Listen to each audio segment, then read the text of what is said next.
Olá, bom dia. Este é o Morning Call do Safra desta segunda-feira, 18 de maio.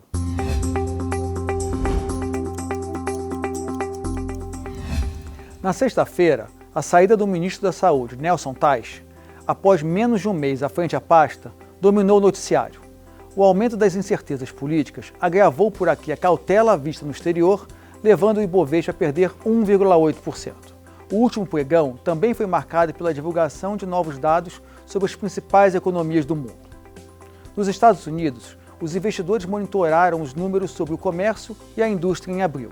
A produção industrial no país registrou forte recuo de 15% na comparação com abril de 2019, em linha com as expectativas. Já no comércio, as vendas tiveram desempenho mais fraco do que o esperado e caíram mais de 20% na mesma base de comparação. A China, por outro lado, anunciou resultados bem mais positivos, uma vez que a segunda maior economia do mundo já deixou há mais tempo o pico da crise do coronavírus. No mês passado, a indústria chinesa avançou 3,9%, também na comparação interanual, recuperação maior do que se previa. Já as vendas no varejo caíram 7,5%, mas em ritmo bem menor do que o registrado no mês anterior. Também foi conhecido na sexta-feira o resultado do PIB da Alemanha no primeiro trimestre. A maior economia da Europa sofreu contração de 2,2% na comparação com os 3 meses anteriores. O resultado veio dentro das expectativas, mas colocou o país tecnicamente em recessão. Aqui no Brasil, o Banco Central divulgou o IBC-BR, índice que é uma aproximação do PIB do país em base mensal. Já refletindo parte dos impactos da pandemia, o índice recuou 5,9% em março, na comparação com fevereiro, o que resultou uma queda de quase 2% no primeiro trimestre. A tendência é haver uma retração ainda maior na economia brasileira em abril, mês que ficou inteiramente sob as medidas de isolamento social necessárias para conter o avanço da Covid-19. E nesta semana, o mercado deve continuar acompanhando de perto o noticiário de Brasília. Um dos pontos de atenção é o possível veto do presidente da República ao reajuste a servidores permitido pelo Congresso no projeto de socorro a estados e municípios. Segundo o ministro Paulo Guedes, o governo se preocupa que o veto possa ser derrubado pelos parlamentares.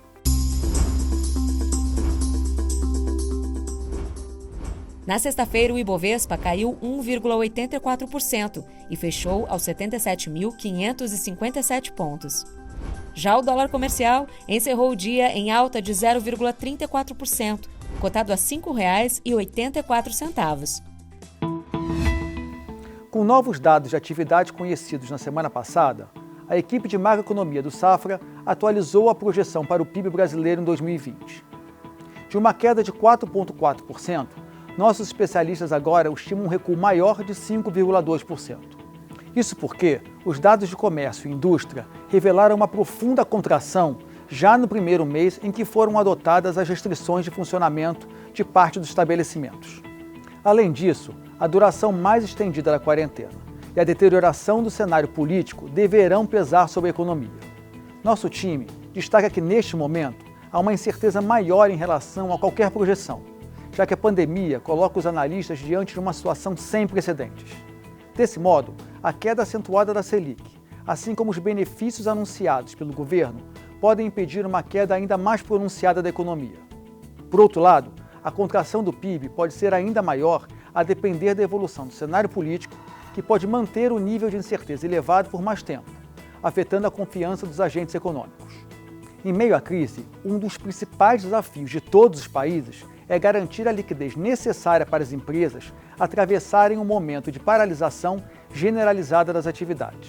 E entre as instituições que vêm contribuindo para essa missão no Brasil está o BNDES.